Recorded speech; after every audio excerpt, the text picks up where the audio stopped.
Una producción de Juan, un simple discípulo, para la comunidad de Únete por Cristo.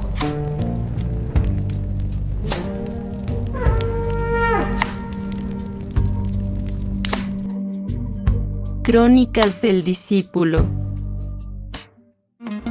Bueno, fíjate, hemos estado hablando a lo largo de estas, yo creo que ya 6 semanas, fíjate, hemos estado hablando acerca de legalismo, del orgullo espiritual. La semana pasada hablamos acerca de, que dije que era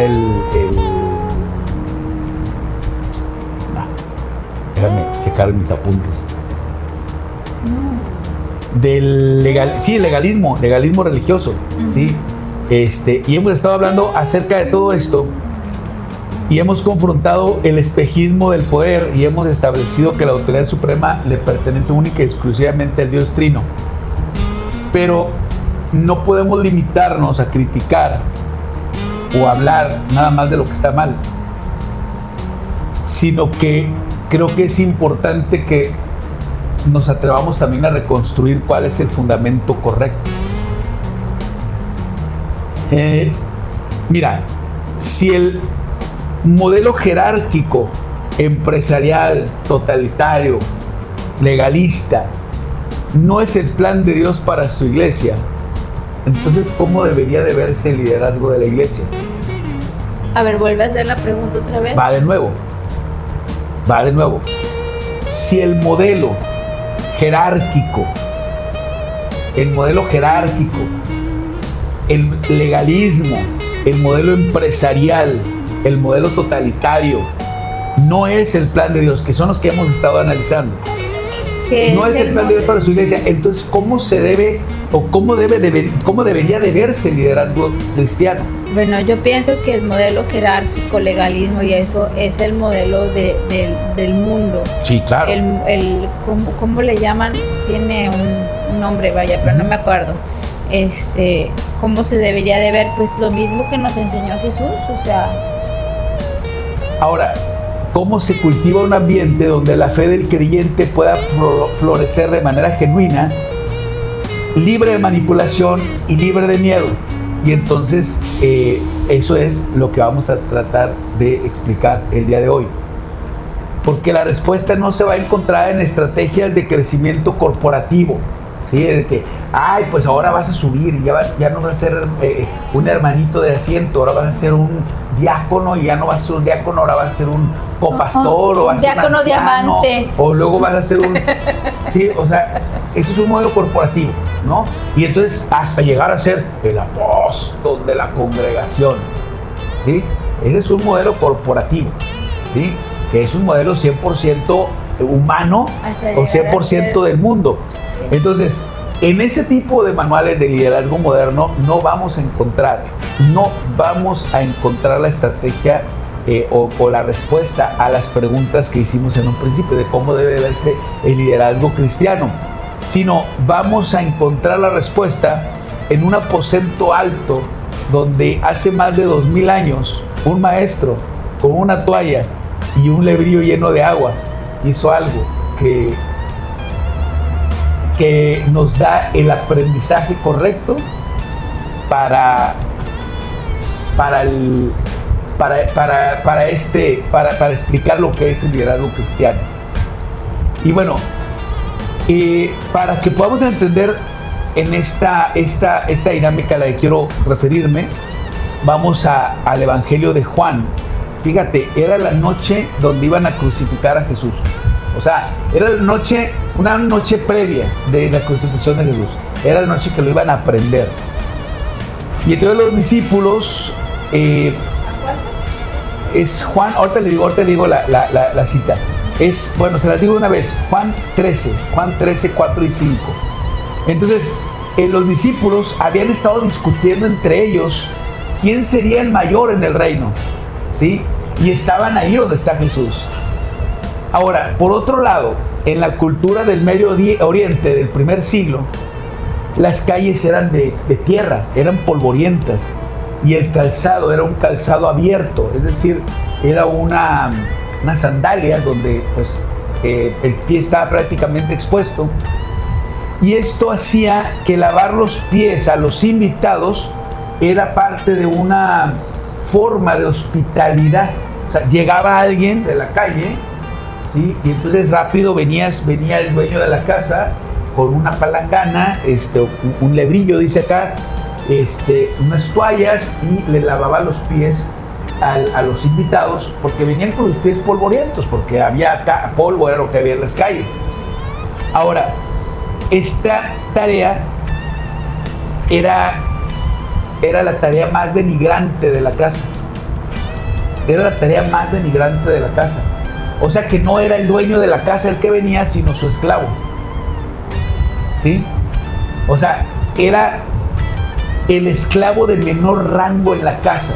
O sea, el esclavo de menor rango, ese era el que tenía que venir a lavar los pies de las personas.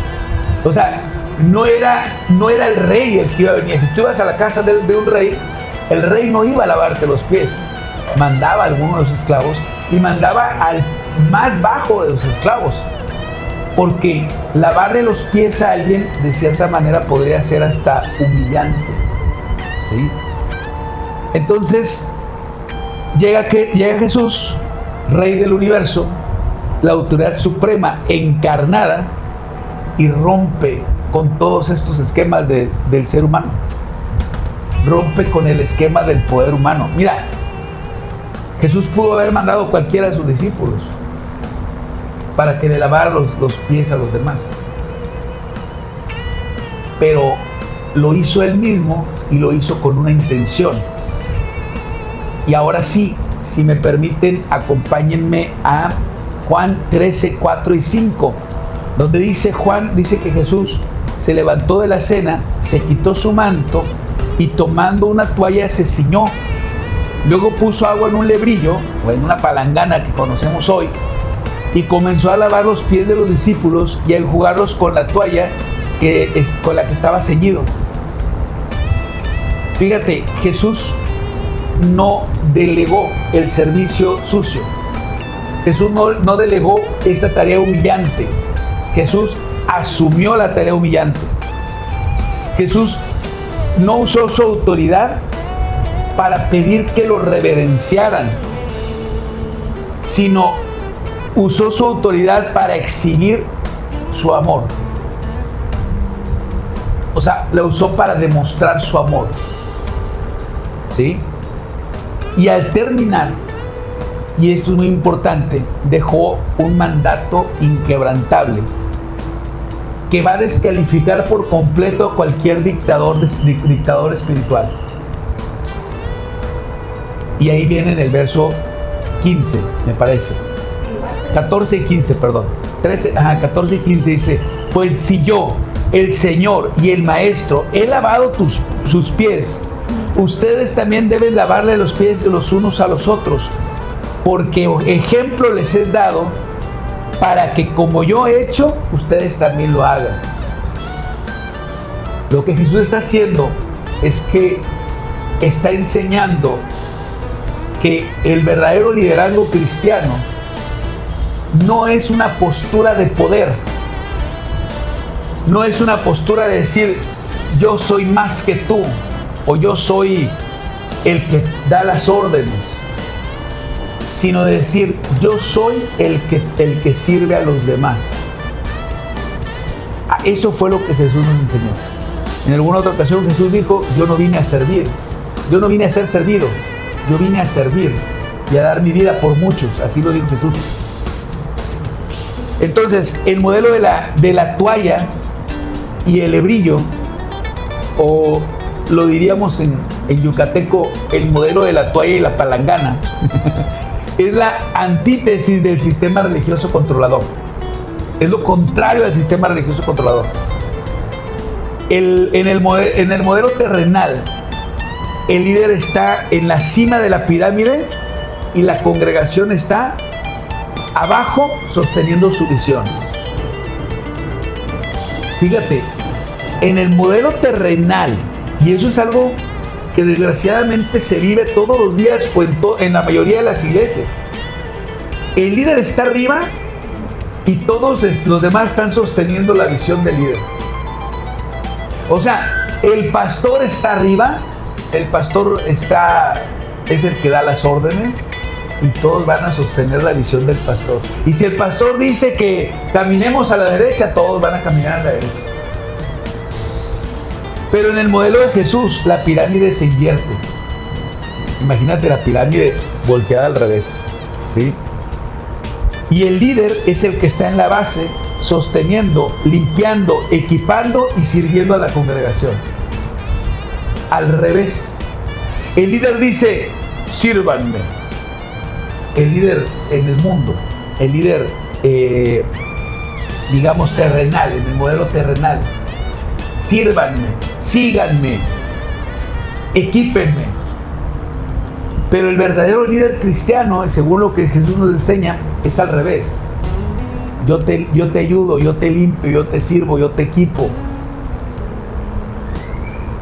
Entonces, y ahí es donde nos cambia por completo la perspectiva, porque mientras que muchos líderes hoy exigen a la congregación que les sirvan, que les atiendan, Jesús dice, no, los líderes son los que tienen que servir y los que tienen que atender. Algo de lo que platicábamos Juan y yo en esta semana es que ¿qué vamos a hacer? Una pregunta que nos hacíamos él y yo, porque estamos, Dios nos está moviendo a hacer cosas diferentes y específicas. Entonces nosotros, ¿qué vamos a hacer? Y ya dábamos la respuesta y luego yo salí de la recámara y volví a entrar y le digo, Juan, ¿qué hacía Pablo? Dije, en una sola palabra, no me digas todo lo que hacía, en una sola palabra. No sé, ministraba. Entonces muchas veces nosotros como líderes de célula, de iglesia, como pastor, como profeta, como evangelista, como cualquier título que tú puedas ponerle en la iglesia, dices, ay, me va a ministrar. O sea, ministrar no es otra cosa más que servir. Perdóname, tú si te cae el saco como teniendo un título pastoral, apostólico, perdón, pero lo que tenemos que hacer es servir. Claro. Entonces, platicando eso, le digo, ¿qué hacía Pedro? Ministraba, servía. ¿Qué hacía Juan? Ministraba, servía. ¿Qué hacía cada uno de ellos? Servían, sí es cierto. Tuvieron que poner diáconos para servir las mesas porque ellos estaban trabajando en la obra del Señor, trabajando, que caminaban a ser discípulos, servían en el reino del Señor para ser discípulos, enseñaban para ser discípulos, para que tus discípulos, los discípulos que tú enseñabas, hicieran más discípulos para que creyeran en Cristo. Eso es servir. No es decir, pues, acompáñame, lávame la ropa,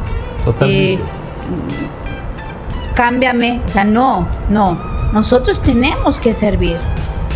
Y como lo dije hace poco platicando con unos amigos pastores, cuando el pastor es servicial, la congregación es servicial. Es algo muy bonito porque todos servimos a Dios, pero todo empieza con el pastor.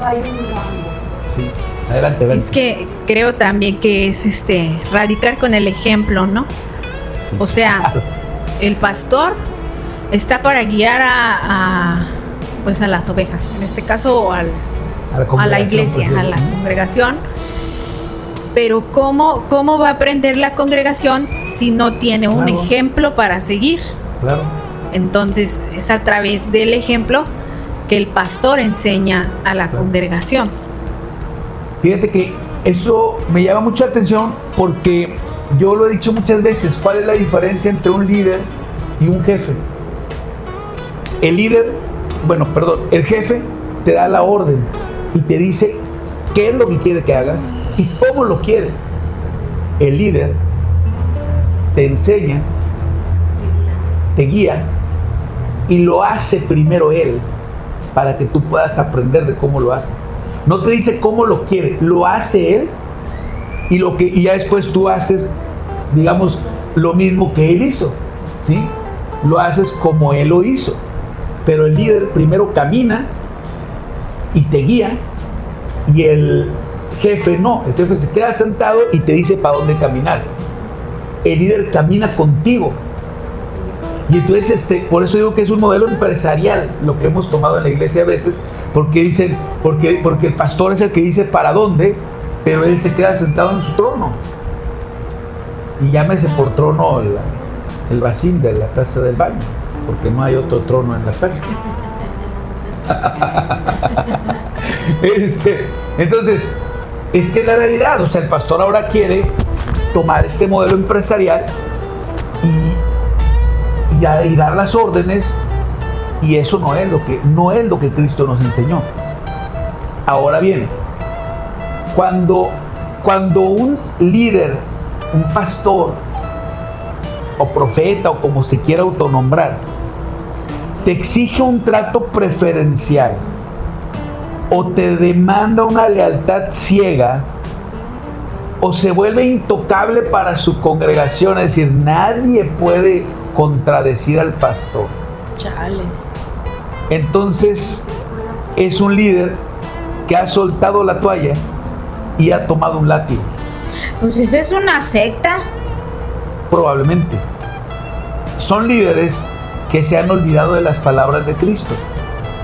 Marcos 10:45, porque el Hijo del Hombre no vino a ser servido, sino para servir y para dar su vida en rescate de muchos. Entonces, no tomamos en cuenta, ese tipo de líderes no toman en cuenta que el verdadero liderazgo cristiano radica en el servicio. Si Jesús vino a servir y a dar su vida en rescate de muchos, entonces ¿cuál va a ser nuestra misión? Entonces, ¿de qué se trata la gran comisión? Se trata de hacer crecer un pequeño reinito, o se trata de dar a conocer a aquel que dio su vida en rescate por nosotros. ¿Sí me entiendes?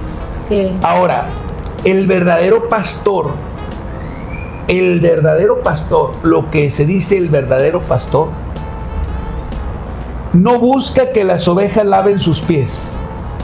Él se ensucia las manos para curar las heridas del rebaño. ¿Sí me entiendes? El verdadero pastor no dice lávame los pies. El verdadero pastor se ensucia sus manos con tal de lavar las heridas de su congregación, de su rebaño. Porque la autoridad bíblica no se ejerce desde un trono inalcanzable, se ejerce de rodillas. Estamos hablando de hablar, de lavar los pies del rebaño, vaya, no solamente por decirlo de dientes afuera, sino como pastor es necesario rogar, suplicar, clamar al Señor por cada una de las personas que Dios te puso delante de ti en tu camino, para que tú les enseñaras, les guiaras, les ayudaras, etcétera, etcétera. Eso es espiritualmente, pero físicamente tú tienes que enseñarles un buen camino, como lo dijiste tú, Edith, con el ejemplo. Y claro, cuando alguien pide ayuda de esas personas, porque en realidad se vuelven, al principio son conocidos, después se vuelven amigos y después se vuelven familia, es un proceso. Entonces, como ya eres familia, como ya eres amigo, como ya eres conocido y necesitas ayuda, con la misericordia que tú has ejercido, que yo he ejercido, que estoy ejercitando, que estamos ejercitando como iglesia, pues vamos a ayudar al necesitado. A lo mejor el necesitado solamente es un conocido que acaba de llegar, que se va a integrar a la congregación, pero necesita ayuda. Entonces, si necesita ayuda física, ¿por qué no ayudarle para poder enseñarle lo que es el amor de Cristo? Lo que es el amor que nos enseñó a nosotros Cristo, porque yo no te puedo decir, a ti te amo con el amor de Cristo, y mi amor, ¿dónde está? Te ayudo con la ayuda de Cristo, y mi ayuda, ¿dónde está? Te pienso con el pensamiento de Cristo a Chihuahua, y mi pensamiento, ¿dónde está? nosotros como iglesia, como pastores, como seguidores de Cristo, independientemente si tienes un título, un llamado, un reconocimiento, un cargo, o sea, lo que tengas, debemos de tener la posibilidad y la madurez y sensatez de reconocer que el hacer discípulos es ayudar y enseñar al que está llegando, a lavarle las heridas, a poner aceite para que suavice esas heridas, tanto física como espiritual, porque en realidad no sabemos cómo viene. Podrá venir tatuado, pero en su corazón no hay tatuajes, sino hay muchas heridas. Podrá venir limpio por completamente. Exacto, podrá venir todo limpio, pero por dentro viene podrido, pero él quiere sanar. Pues vamos a comprar penicilina espiritual y física, a enseñarle a amar, enseñarle a bendecir, enseñarle a adorar, enseñarle a glorificar el nombre que es por sobre todo nombre. Ahora, ahí te va. Y eso te vas a acordar tú, mi amor. Hace tiempo, el Señor a mí me dio una palabra.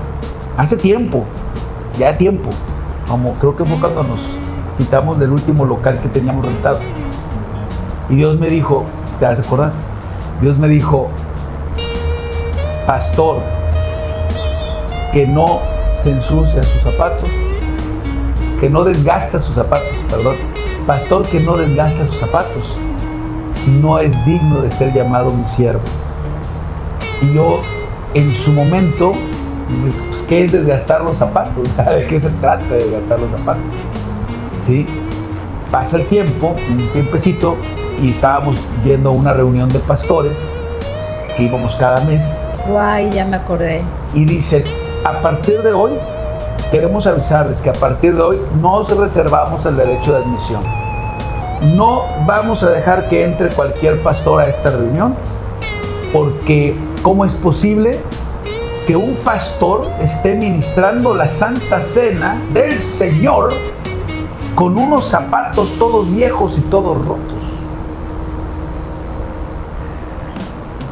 Y yo me acordé cuando Dios me había dicho, si el pastor no desgasta sus zapatos, no es digno de ser llamado mi siervo. Y ellos están exigiendo que traigas unos zapatos decentes, ¿no? Decentes los zapatos. Marca y tipo, casi creo que es uniforme. Decentes, ¿no? Exigiendo que esa es la pregunta. O sea, decentes para aparentar. ¿Para aparentar qué? Para quedar bien, ¿no? Con la gente, ¿no? Sí. Ahora, ahí le va. Termino mi historia. Sí. Termino mi historia. Fue la última vez que invitaron a esa reunión. O sea, yo fui del grupo de los excluidos. ¿Será por algo? Pero entonces iban ¿a qué iban? ¿A una pasarela?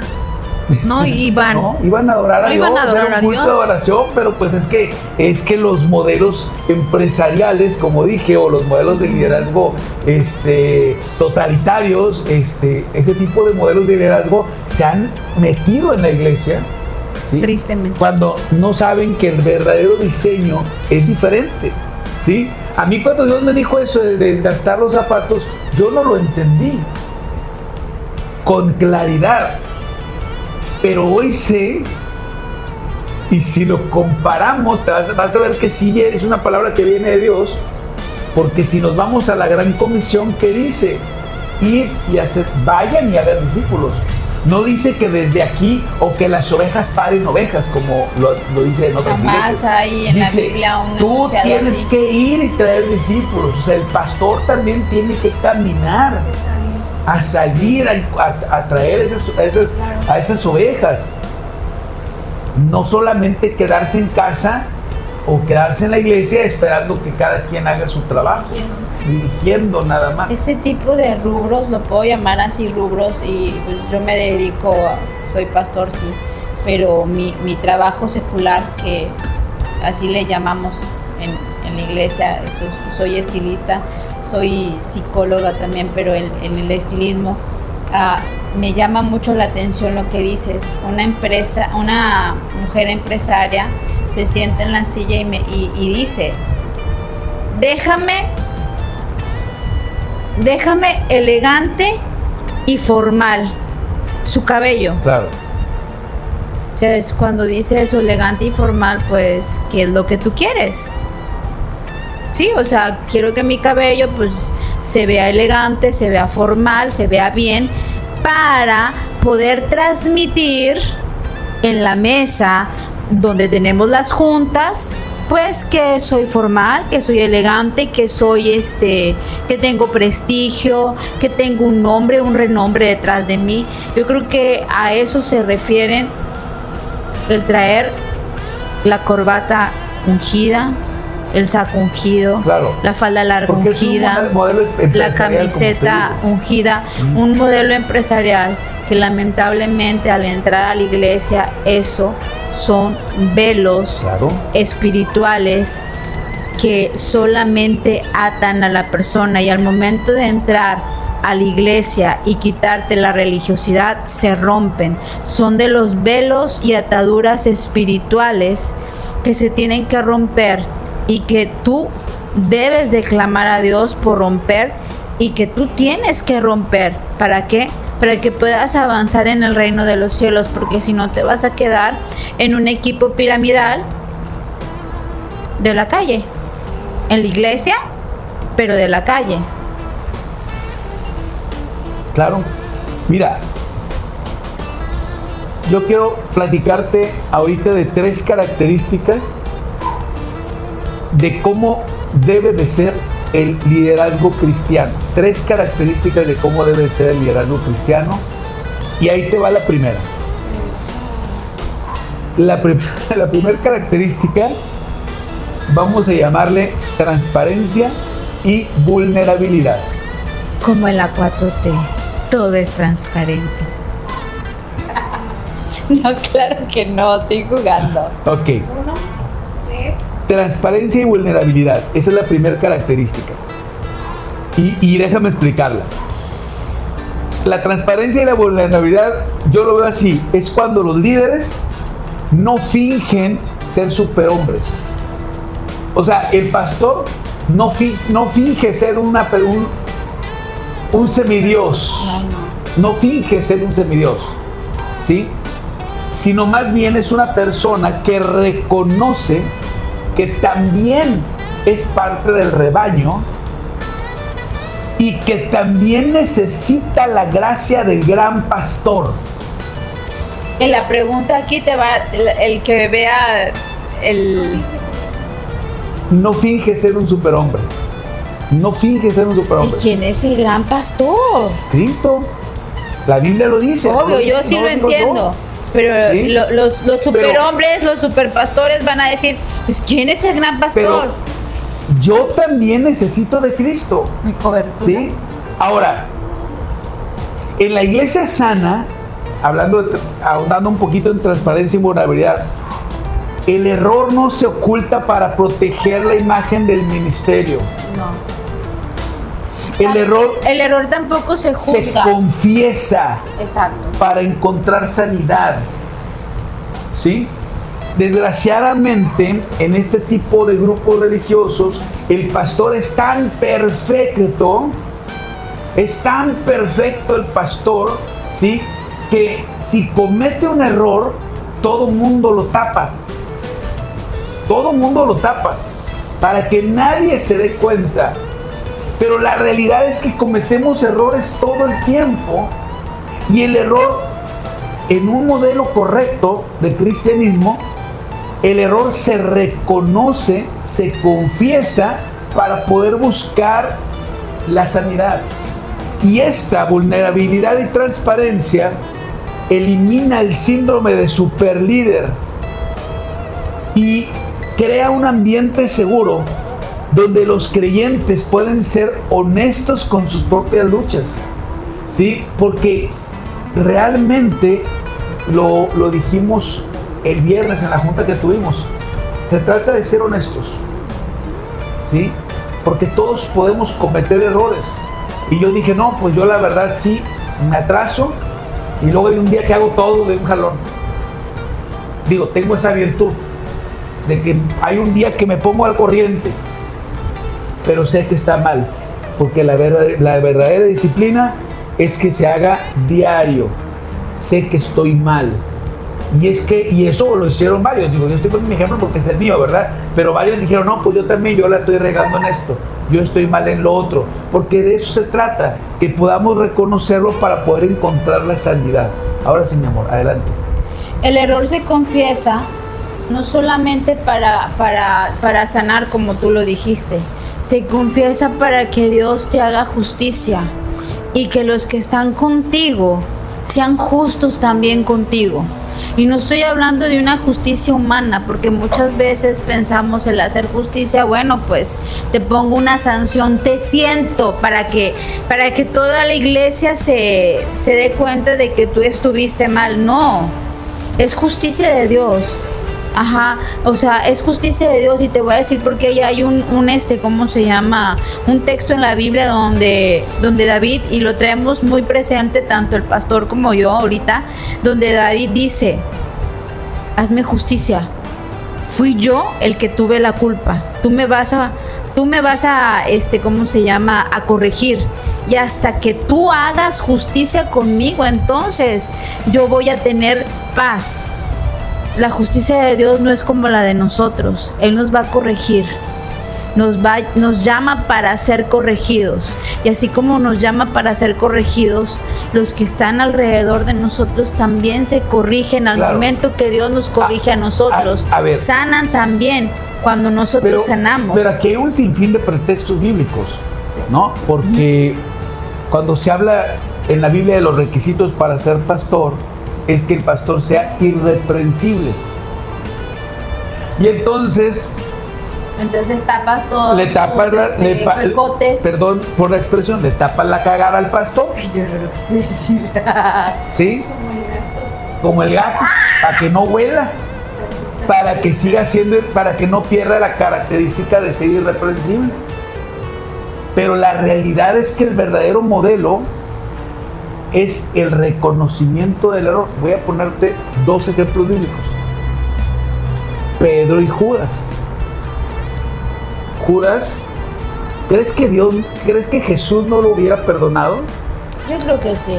¿Crees que si cuando ya resucita Jesús, crees que no lo haya perdonado Jesús, no lo hubiera perdonado Jesús, si él se hubiera puesto delante de él y decirle, Señor, perdón, te entregué, pero discúlpame? ¿Sí? Lo hubiera perdonado, como lo hizo con Pedro, porque dicen, Judas es un traidor. Pedro también. Todos. Lo negó 3 veces. Todos, porque todos se fueron. El único que se quedó ahí fue Juan. Estoy poniendo los dos ejemplos más relevantes. Pedro también fue un traidor. Lo negó 3 veces. 3 veces lo negó.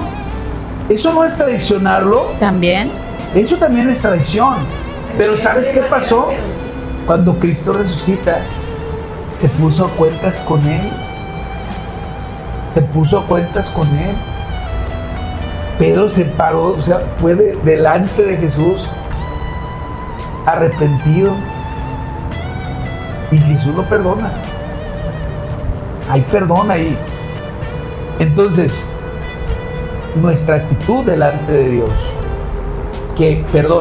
David también pecó. Si hablamos de David también pecó. Y se puso a cuentas con el Señor. Y se puso a cuentas con Dios y Dios lo perdonó. Y por eso Dios dijo que David era un hombre conforme al corazón de Dios, y lo dijo por generaciones. Y cada uno de ellos pagó su consecuencia. Ahora que terminamos de leer Crónicas, segunda de Crónicas, y Dios te está diciendo, porque hizo los hechos de mi siervo David, y fue un hombre conforme al corazón de Dios. Sí, adelante. O sea, y a pesar de sus errores, y de que se arrepintió y Dios lo perdonó, entonces nos damos cuenta que Dios perdona por completo. Sí. Porque si todo el tiempo lo ponía como ejemplo, jamás nunca dijo, por ejemplo, pero también se equivocó. O sea, nunca hizo como hincapié en esos errores, sino que todo el tiempo. Claro. Y sin embargo los tuvo. Y la diferencia entre lo decíamos, platicamos mi esposa hace unos días, la diferencia entre David y Adán es que cuando Dios le dice, a ver, Adán, ¿comiste del fruto? Y Adán dijo, la mujer que me diste. Pero, a ver, Eva, ¿qué pasó? La serpiente me engañó. Y es lo que hacen, lo que hacemos hoy día, es lo que hacen hoy día. No aceptamos la responsabilidad de nuestros errores. Mucho menos vamos a Entonces, las consecuencias. Entonces, hablar de transparencia y vulnerabilidad es reconocer que como humano yo también puedo cometer errores, como David, siendo un hombre conforme al corazón de Dios, pues cometió un error muy grande. Y Dios le perdonó, porque no solamente fue haber tenido relaciones sexuales con Betsabé, sino, ahí voy, sino fue enviar a su esposo a la guerra, mandar matar al esposo de Betsabé. O sea, fue por tratar de tapar un pecado, aventó otro pecado más grande y sufrió las consecuencias. Su propio hijo pagó con las consecuencias. Bueno, sufrió las consecuencias a través de su hijo. Pero Dios lo perdonó. Y aún así volvió a pecar. Y pecó y embarró al pueblo. Porque Dios le dijo que no hiciera un censo y él lo hizo. Y volvió a pedir perdón y dijo: Señor, a mí hazme lo que quieras, pero perdona a tu pueblo. Y bueno, vayan a buscar la historia y la terminan de leer allá. Entonces esa es la diferencia, que Adán echó la culpa a otra persona, a Eva, y David asume su responsabilidad. El verdadero líder cristiano asume su responsabilidad. Y bueno, dicho sea de paso, si no quieres asumir tu responsabilidad, pues no la cagues y ya. O sea, tranquilo, nada más no te metas en broncas. Ser irreprensible significa que realmente en tu vida no haya un motivo para que te regañen. Sencillo, eso es lo que significa ser irreprensible. Entonces, pues tranquilo. O sea, no peques y ya es todo. Si no quieres mostrar un lado vulnerable, pues no peques. Sencillo. Es que hay algo Ahora bien sí. interesante. Adán no aceptó lo que hizo, porque ni siquiera le dijo al Señor: sí, Señor, yo comí, y la mujer que me diste me lo dio. O sí lo dice. Dijo, nada más dijo a la mujer que me diste, me lo dio. Él no aceptó. O sea, no, ni siquiera aceptó. Hay muchos pastores que están detrás del púlpito y ni siquiera aceptan el error. Se justifican, echando la pelota a otras personas o a los compañeros de trabajo, a los otros ministerios, entre comillas. Pero si tú ves, por ejemplo, David aceptó su error. Y aparte de aceptar su error, pagó consecuencias. Nosotros como pastores debemos de aceptar nuestro error y pagar las consecuencias que nos toca pagar por lo que estamos haciendo. Porque no queremos aceptar el error y tampoco queremos pagar consecuencias. Sí. Es algo muy interesante sí. aquí, porque Sí. no solamente es pagar las consecuencias o aceptar el error. La justicia de Dios es muy clara. ¿Lo aceptas? Te hago justo. Sí, pero pagas consecuencias. Claro. No, aquí nadie se va en ceros. Claro. No, claro, nadie. Todos pagamos consecuencias. Definitivo. Y tenemos que aceptar nuestras consecuencias. De otra manera, pues seguimos siendo nada más No peques y ya, ¿verdad? Si no quieres pues sería pagar como el consecuencias, no chiste. peques. ¿Por qué nunca han peleado ustedes dos como matrimonio? Porque antes de casarme había un caballo que mi esposa amaba mucho. Nos fuimos con el caballo y el caballo se molestó y ella dijo 1. Seguimos caminando y demás. Se volvió a molestar, reparó y demás. Mi esposa dijo 2. Llegamos a la iglesia y el caballo reparó y mi esposa se cayó en un lodo. Se levantó con su vestido todo cochino y mi esposa dijo, la que iba a ser mi esposa dijo 3. Sacó una pistola y mató al caballo y yo como esposo le dije, ¿por qué haces eso? Eres inhumana y demás. ¿Por qué? porque yo no voy a aceptar algo que a mí no me gusta. ¿Te quieres quedar conmigo? Tenemos 70 y tantos años de casado y jamás hemos tenido algún pleito. ¿Tú crees que a mí me van a dar ganas de molestarme, de enojarme, de portarme mal, estando con una esposa así? ¿Te quieres casar conmigo? Porque yo nada más voy a contar hasta 3. El primer pleito que tuve con ella fue cuando yo le recriminé lo del caballo. Ok. 1, faltan 2 para que me mate. Entonces debemos de ser así. Y nuestro Dios no es así. Nuestro Dios es justo, amoroso y bendice y perdona. Vamos con la segunda característica. Te decía que son 3, te voy a hablar por lo menos de 3 características de un liderazgo cristiano correcto. La primera ya la dijimos, que es transparencia y vulnerabilidad. La segunda yo le puse perfeccionamiento, no sometimiento. O sea, vamos, lo que quiero dar a entender, que el propósito del líder es perfeccionar a la congregación, no someterla. Perfeccionarla, no someterla. El propósito del liderazgo no es por ningún motivo crear seguidores dependientes. A ver qué dice el pastor. O el Espíritu habla solamente a través del pastor. Eso es lo y de su equipo de trabajo. Que es lo que crear seguidores dependientes, sino más bien es crear discípulos maduros. Cuando Jesús habla de los 5 ministerios, dice que los creó, que los constituyó a fin de perfeccionar a los santos. Entonces, el pastor o la autoridad de la iglesia o el liderazgo de la iglesia, cuando realmente ese liderazgo es sano, celebra cuando un creyente escucha la voz del Espíritu Santo de por sí mismo.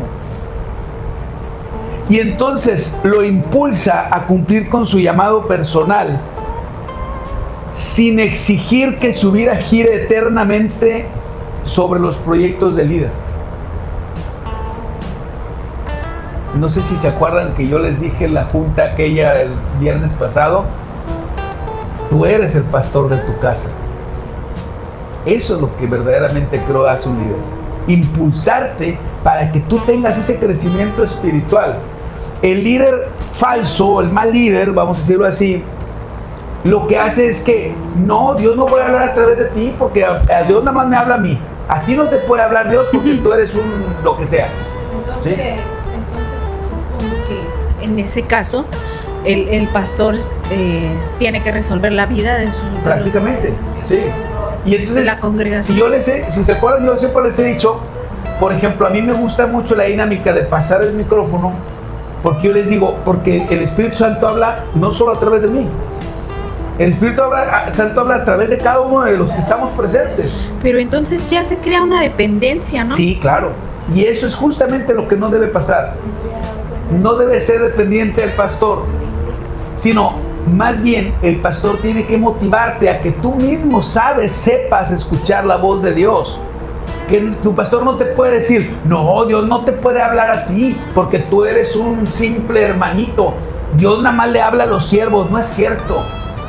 El Espíritu Santo te habla a ti, le habla a cualquiera de nosotros. Y el verdadero líder lo que tiene que hacer es impulsarte, enseñarte para que puedas abrir tus oídos espirituales, puedas escuchar la voz de Dios, puedas entender lo que Él quiere para ti, puedas entender tu propósito y caminar sobre Él. Quizá esto yo no lo sabía explicar muy bien antes, pero yo siempre lo he dicho, ¿sí? Yo no creo en los ministerios donde solamente hay un único líder. Yo creo que si Dios va a levantar a alguien y si alguien tiene un proyecto especial, mi función como pastor es apoyarlo, no sentarlo ni correrlo de la iglesia, sino apoyarlo. Pero también lo dije en esa junta, tú, el primero que tiene que creer en tu propósito, en tu ministerio, eres tú mismo. Porque no esperes a que te unjan, no esperes a que te envíen, no esperes. Tú tienes que creer. Y eso es lo que yo creo que un verdadero líder tiene que fomentar. Porque si no, entonces está creando discípulos dependientes a él. Y no se trata de ser dependiente, se trata de ser perfeccionado. Y el discípulo que es independiente del pastor, codependiente de Cristo, codependiente del pastor, ese busca la forma de avanzar dentro y fuera de la iglesia. ¿Por qué dentro y fuera de la iglesia? Porque así como es en la iglesia, así es en su casa. Si se carcajea en casa, también se carcajea en la iglesia.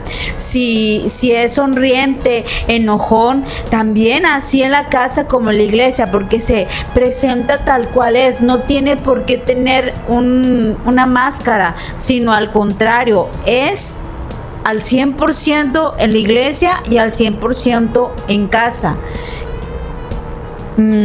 Teniendo en cuenta al mejor maestro.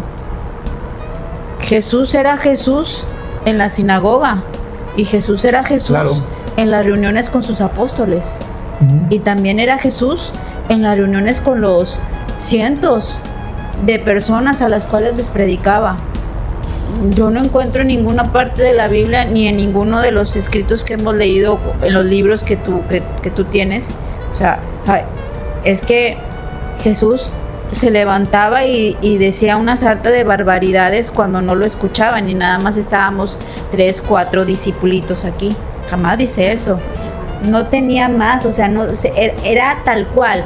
Y eso es lo que nosotros como pastores, como líderes, si lo quieres llamar así como tú lo quieras llamar, es lo que debemos de enseñar. Sí, irreprensibles, pero vulnerables, porque yo también soy humano, yo también me equivoco, yo también pido perdón, yo también levanto mis manos al Señor y le digo ayúdame. Y es lo que debemos de enseñarle a la gente, claro. No poner una cara y decir, claro. Todo está bien, todo está fácil, o sea, bien padre, chido. No, sino delante del Señor ser como somos cuando no hay nadie y claro. Cuando está la gente, ser claro. Igual. Ahora, ahí te va la tercera característica, ¿sí? Ahí te va la tercera característica. Y a esta característica le vamos a llamar cristocentrismo absoluto. La tercera característica, cristocentrismo absoluto. Mira, es una cristocentrismo absoluto. Es una comunidad donde el nombre que se menciona con mayor reverencia no es el nombre del pastor principal, no es el nombre del fundador, no es el nombre del apóstol de la red, es el nombre del Señor Jesucristo. Ahí va de nuevo. En una comunidad restaurada, bueno, el cristocentrismo es cuando el nombre que se menciona con mayor reverencia en la iglesia es el nombre de Jesucristo, así directamente, más fácil, ¿sí? Porque una iglesia sana entiende que ella es la esposa de Cristo y el líder podría ser simplemente el amigo del esposo que se goza en unir a la esposa con su verdadero amado, que es el Señor Jesucristo. Hay muchas congregaciones donde no pasa así. Es que nuestro apóstol, uy, no, hombre, ¿sabes qué unción tiene ese hombre? Decía una vez una. Y yo dije, lo digo con todo respeto, por esa unción, ese hombre no tiene nada de unción. ¿Cómo no? Si es fulanito, que no tenemos unción. Nadie de nosotros tiene una unción. No nos pertenece la unción. Lo que tenemos es de Dios. Como dice la canción que cantamos nosotros, si algo de luz brilla en mis manos, solamente es el reflejo de su majestad. No soy yo el que brilla. Yo no tengo luz propia. No es mi unción. Es que ese hombre tiene una unción. Es que se supone que ese hombre no te debe de llevar a reconocer su unción. te debe de llevar a reconocer la unción de Cristo. ¿Sí me explicó? Ese es el cristocentrismo absoluto. Cuando verdaderamente el líder, el pastor, te lleva a conocer a Cristo, no a sí mismo o no a las autoridades religiosas. Incluso, lo tengo que decir, autoridades bíblicas, porque hay iglesias, por ejemplo, las denominadas iglesias paulinas, que ven al apóstol Pablo como su máximo líder después de Cristo, ¿no? O como los, no debo decir nombres, ¿verdad? O como los mormones, que ven a John Smith como su fundador, como el gran profeta. O como los adventistas, que ven a Elena G. de White todavía como su gran ejemplo, cuando el verdadero gran ejemplo es Cristo. Ahora sí, me muero, adelante. Lamentablemente, si nosotros vemos a alguien de nuestra congregación, el apóstol, el pastor, el evangelista, el maestro, el profeta mayor, entonces le estamos dando un lugar, perdón, que no es de él. ¿Por qué? Porque le estamos restando autoridad, bendición, amor, confiabilidad a Cristo, a nuestro Dios. ¿Por qué? Porque incluso Pablo lo dice: yo no soy de Juan, yo no soy de Pablo, yo no soy de Pedro, somos de Cristo. Claro. Al que debemos de seguir es a Cristo. Si nosotros le estamos dando la confiabilidad al 1000%, entonces ¿dónde dejas la confiabilidad de Dios? ¿Dónde dejas lo que Él pone en ti? Se nos olvida que el amor, la bendición, la restauración, todo lo que nosotros tenemos, el fruto que debemos dar, es porque el Señor lo puso en nosotros. Claro. Sí, es cierto, Pablo, Pedro, sus ropas hacían que resucitaran y sanaran muertos o enfermos, sí, pero la unción no estaba en la ropa. La unción no era de Pedro, la unción no era de Pablo, la unción era del Señor Jesucristo, del Señor Dios Todopoderoso, que utilizaba las ropas de ellos, sí, pero no era la unción de ellos.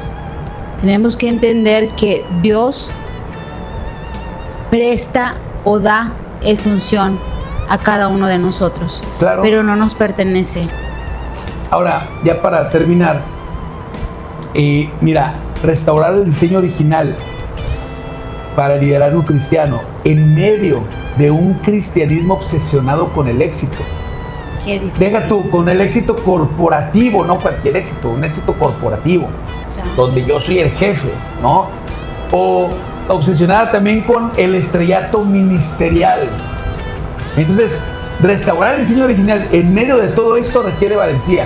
¿Y sabes por qué? Digo, lo he dicho muchas veces, lo dije al principio de esta serie, ¿sí? Porque así como yo, cuando tuve este enfrentamiento con este varón y le dije: oye, es que no tenemos autoridad, no para mover el sol, porque esa autoridad la tiene solamente Dios. Amén. ¿Sí? Entonces, yo fui visto como el contencioso, yo fui visto como el revoltoso, como el que yo quería, yo estaba en contra de la doctrina. Pero no estoy en contra de la doctrina, estoy a favor de la verdad bíblica, ¿sí? Entonces se requiere de mucha valentía para poder restaurar. Primero que nada, exige despojarnos de nuestros títulos. Exige despojarnos del lenguaje religioso o del lenguaje de la manipulación. Requiere de que nos despojemos por completo de la necesidad de tener el control. Y son tres cosas que a la gente y que al ser humano le fascina: tener el control, el lenguaje de manipulación y tener un título. Son tres cosas que a la iglesia, que a los pastores nos encanta. Ahora, el lavamiento de pies nos recuerda que todos somos iguales al pie de la cruz. Todos somos iguales al pie de la cruz. No hay nadie mayor al pie de la cruz. El único mayor es aquel que está colgado en ella. Amén. Para cuando haya eso, tiene que haber quebrantamiento. Si nosotros como líderes como personas que estamos en la iglesia no queremos eso, entonces va a haber un quebrantamiento. Dice su palabra que su espada es de doble filo y que llega hasta los tuétanos. Claro. Para poder sacar todo lo malo que hay. Claro. Entonces tiene que haber un quebrantamiento. Y si no aceptamos el quebrantamiento, ay papá, no quisiera estar en las manos de Dios de esa forma. De esa forma no. Ahora, el llamado que Cristo nos hace es a soltar esas piedras de juicio y a soltar ese yugo de legalismo para tomar una toalla de servicio. Amén. Cuando la iglesia regrese a esa palangana, a ese humilde lebrillo, el mundo va a dejar de ver a las instituciones como instituciones frías o como imperios religiosos. Y es cuando entonces va a ver por fin el rostro amoroso de Jesús reflejado en una fe genuina, libre y transformadora. Y ese es el propósito de esta serie. Y como lo dije la semana pasada o antepasada, quizá es para que yo mismo nunca me olvide de esto. Porque quizá al momento de que Dios da la orden o el banderazo para extender nuestras estacas, para trabajar más profunda y ampliamente en el reino de Dios, para que esto nunca se nos olvide, porque el verdadero modelo de liderazgo de Cristo gira alrededor de la humildad y no de la jerarquía, como muchos quieren que gire. Así que, si me permites, me gustaría que oremos en este sentido, ya para finalizar esta palabra, y damos gracias a Dios porque estoy seguro que esto proviene de Él. Así es. Que nació quizá de algo de un episodio difícil o complicado por el hecho de que enfrenté a este profeta, pero me dio la pauta de poder profundizar y entender lo que yo mismo estaba defendiendo sin saber. Y ahora sí puedo decir que hay un modelo perfecto y que nosotros tenemos que caminar en ese modelo perfecto. Un modelo donde solamente somos el eco de la voz de Dios, porque la voz le pertenece a Él. La palabra es de Él, no es de nosotros. No hay una Biblia diferente a lo que es verdaderamente la palabra de Dios. Padre bendito, te damos gracias, Dios, por esta palabra. Gracias, Señor, porque tú nos has permitido escudriñarla, entenderla, Señor, y ya estamos por terminarla, Dios. Gracias, Padre bendito, porque hoy entendemos, Señor, cuál es tu perfecta voluntad, Dios. Gracias, Dios. Hoy te bendecimos, Padre, y te damos la gloria en el nombre de Jesús. Porque sabemos, Señor, que proviene de ti, Señor. Y que eres tú el que ha puesto el deseo en nuestro corazón, Señor, de volver a ese liderazgo correcto, Dios. A ese liderazgo, Señor, basado en la humildad, Señor. A ese liderazgo, Señor, en el que Cristo, Señor, caminó y nos instruyó, Señor, estando en esta tierra, Dios. Queremos caminar en ellos. Queremos ser como Cristo, Dios. Y eliminar de nosotros toda soberbia, Señor. Todo deseo, Señor, de jerarquía, Señor. Todo deseo de control, Señor. Y poder entregar, Señor, nuestros títulos, Señor, delante de tu presencia, Señor. Despojarnos de ellos, Dios. Y reconocer que delante de Cristo no somos nada, Señor. Gracias, Dios.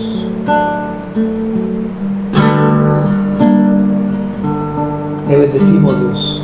Te damos gracias, Padre Santísimo, porque sabemos que eres tú, Señor, mi Dios, el que nos lleva, el que nos trae, Señor, el que nos empuja, Señor, o el que nos da la mano, Padre Santísimo, el que nos agarra con su callado, Padre Santo, para no irnos más al aprisco, Señor, sino que eres tú, Señor, Padre Santísimo, el que nos endereza con tu vara, Señor. Y te damos gracias, gracias porque nos permites estar, ver, bendecirte, Señor, y llamarte Padre, Señor, gracias. Gracias por este gran privilegio, gracias por este amor, gracias por esta bendición, Señor. A ti sea la gloria, la honra, el poder, la alabanza y la adoración, mi Dios. Digno eres tú, Señor, santo eres tú. Amén. Juan, un simple discípulo. Si te ha gustado este podcast, te recomendamos todas nuestras producciones. Sanidad sin filtro. 5 minutos con Jesús. Más allá del canon. Y Crónicas del Discípulo. Disponibles en YouTube, Spotify y Amazon Music.